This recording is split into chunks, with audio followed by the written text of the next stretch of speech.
ತಾಯಿ ಚಾಮುಂಡೇಶ್ವರಿ ಇವತ್ತೇನು ಸಿದ್ದರಾಮಯ್ಯನವರು ಚಾಮುಂಡೇಶ್ವರಿಯ ಕ್ಷೇತ್ರ, ಚಾಮುಂಡೇಶ್ವರಿಯ ವರಪುತ್ರರು ಕೂಡ ಹೌದು ಸಿದ್ದರಾಮಯ್ಯನವರು. 1983ರಲ್ಲಿ ಚಾಮುಂಡೇಶ್ವರಿಯ ಕ್ಷೇತ್ರದಿಂದ ರಾಜಕೀಯವನ್ನು ವಿಧಾನಸಭೆಯನ್ನು ಏನು ಪ್ರವೇಶ ಮಾಡಿದ್ರು,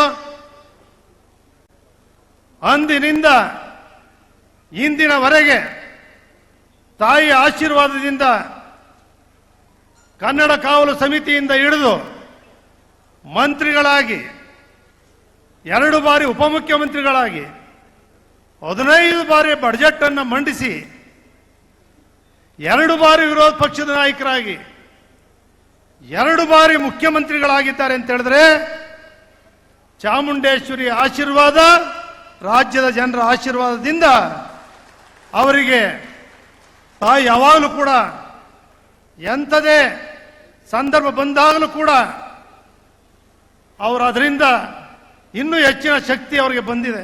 ಎಲ್ಲ ಗಾಜಿನ ಮೇಲೆ ಕೂತಿದ್ದಾರೆ. FIR ಬಿತ್ತು ಅಂದ್ರೆ ಯಾರು ಇರುವಂಗೇ ಇಲ್ಲ. ಬಿಜೆಪಿ ಅಶೋಕ್ ಅವರು ಇರುವಂಗಿಲ್ಲ, ಜನತಾದಳ ಇರುವಂಗಿಲ್ಲ, ಕಾಂಗ್ರೆಸ್ ಇರುವಂಗಿಲ್ಲ. FIR ಬಿದ್ದಟ್ಟಿಗೆ ರಾಜೀನಾಮೆ ಕೊಡಬೇಕು ಅಂದ್ರೆ ಸಿದ್ದರಾಮಯ್ಯನವರ ಅನಿರೀಕ್ಷಿತ ಘಟನೆ, ಆಕಸ್ಮಿಕ ಘಟನೆ, ಇದನ್ನ ರಾಜ್ಯಪಾಲರು ಇನ್ವೆಸ್ಟಿಗೇಷನ್ ಮಾಡಿ ಅಂತ ಹೇಳಿದ್ರು. ಜಸ್ಟಿಸ್ ಹೇಳಿದ್ರು, ರಾಜ್ಯಪಾಲರು ಹೇಳಿದ್ರೆ ಸರಿಯಾಗಿದೆ ಅಂತೇಳಿ. ಇನ್ವೆಸ್ಟಿಗೇಷನ್ ಮಾಡಿದ್ರೆ ಯಾವ್ದಾದ್ರು ಕಾನೂನಲ್ಲಿ ಇವ್ ಜೈಲಿಗೆ ಹಾಕು ಅಂತ ಹೇಳಿದ್ಯಾ, ಇಲ್ಲ ರಾಜೀನಾಮೆ ಕೊಡು ಅಂತ ಹೇಳಿದ್ಯಾ, ಇಲ್ಲ ಯಾರು ರಾಜೀನಾಮೆ ಕೊಡು ಅಂತ ಹೇಳಿದ್ಯಾ ಕೋರ್ಟು, ಇಲ್ಲ ರಾಜ್ಯಪಾಲರು ಹೇಳಿದಾರ, ಇಲ್ಲ ಜೈಲಿಗೆ ಹಾಕಿ ಅಂತ ಹೇಳಿದಾರ. ಬೇರೆ ಕೆಲಸ ಇಲ್ವಾ ಮಾಡ್ಲಿಕ್ಕೆ ಅಭಿವೃದ್ಧಿ ಕೆಲಸಗಳು? ಈ ರಾಷ್ಟ್ರ, ಕೇಂದ್ರ, ರಾಜ್ಯದವ್ರಿಗೆ ಮಂತ್ರಿಗಳಾದ್ಮೇಲೆ ಈ ರಾಜ್ಯದ ನಾಡಿನಲ್ಲಿ ಗೌರವಯುತವ ನಮ್ಗೆ ಎಷ್ಟು ಗೌರವ ಇದೆ, ಎಷ್ಟು ಜವಾಬ್ದಾರಿ ಇದೆ ಅನ್ನೋದನ್ನೇ ಅರ್ಥಗಳದೆ. ಈ ರೀತಿ ಪ್ರತಿನಿತ್ಯ ಸಿದ್ದರಾಮಯ್ಯನವರು 136 ಜನ DK ಗೆದ್ದಿದ್ದಾರೆ. ಆ ರಾಜೀನಾಮೆ ಕೊಟ್ಬಿಡಿ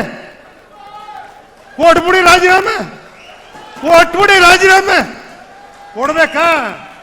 ತೋರಿಸ್ಬಿಡಪ್ಪ ಯಾವ ಕಾನೂನು, ಅದ್ಯಾವ ಕಾನೂನು ರಾಜೀನಾಮೆ ಕೊಡು ಅಂತ ಹೇಳದೆ, ಯಾವ ಕಾನೂನು ಜೈಲಿಗೆ ಹಾಕಿದೆ ಅಂತ ಹೇಳಿದೆ ತೋರಿಸ್ರಿ. ರಾಜ್ಯದಲ್ಲಿ ಏನ್ರಿ ನೋಡ್ಬೇಕಾಗಿದೆ?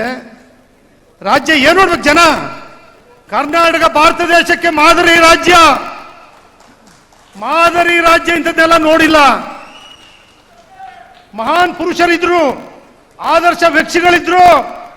ನಮ್ಮ ಸಿದ್ದರಾಮಯ್ಯನವರು, DK ಅವರೆಲ್ಲ 5 ಗ್ಯಾರಂಟಿ ನಿಜ ಮಾಡ್ತಾ ಇದ್ದೀರಿ, ಮಾಡಿ. ವಿಧಾನಸೌಧದಲ್ಲೇ ಹೇಳಿದೆ ನಾನು, ಸಿದ್ದರಾಮಯ್ಯನವರೇ ಮಹಿಳೆಯರಿಗೆ ಫ್ರೀ ಬಸ್ ಮಾಡಿದ್ರಿ, ಎಲ್ಲಾ ದೇವಾಲಯಕ್ಕೆ ಹೋಯ್ತಾರೆ, ಅವ್ರ ಆಶೀರ್ವಾದ ನಿಮ್ಗೆ ಇರುತ್ತೆ ಅಂತ ವಿಧಾನಸೌಧದಲ್ಲಿ ಹೇಳಿದ್ದೀನಿ. ಇಲ್ಲಿ ಹೇಳ್ತಾ ಇಲ್ಲ. ರಾಜೀನಾಮೆ ಕೊಡಿ, ಎಲ್ಲ ನಿಂತ್ಕೊಳ್ಳಿ, ಎಲ್ಲರೂ ವಿಧಾನಸೌಧ ಮುಂದೆ. ಯಾರ್ಯಾರಿಗೆ FIR ಆಗಿದೆ ಎಲ್ಲರೂ ಕೊಡಿ, ಎಲ್ಲರೂ ತಾಕತ್ತಿದ್ರೆ. ಏನ್ರಿ ಅದ್ ಬಿಟ್ಟು ಕಾನೂನು ಪ್ರಕಾರ ಏನ್ ಬರುತ್ತೆ, ನ್ಯಾಯಾಲಯ ಇದೆ, ತೀರ್ಪುಗಳು ಕೊಡ್ತವೆ, ಅದ್ರ ಪ್ರಕಾರ ಎಲ್ಲರೂ ಗೌರವ ಕೊಡ್ಬೇಕು, ನಡೀತಾರೆ.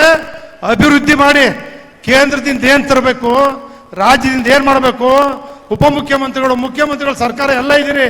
ಸಿದ್ದರಾಮಯ್ಯ ಮನವಿ ಮಾಡ್ತೀನಿ, ಒಂದು ಮಾಸ್ಟರ್ ಪ್ಲಾನ್ ಮಾಡಿಸಿ ಮೈಸೂರಿಗೆ. ಮೈಸೂರು ನೀವು ಕಂಡಂತೆ ಅಷ್ಟು ಅಭಿವೃದ್ಧಿ ಕಂಡಿಲ್ಲ.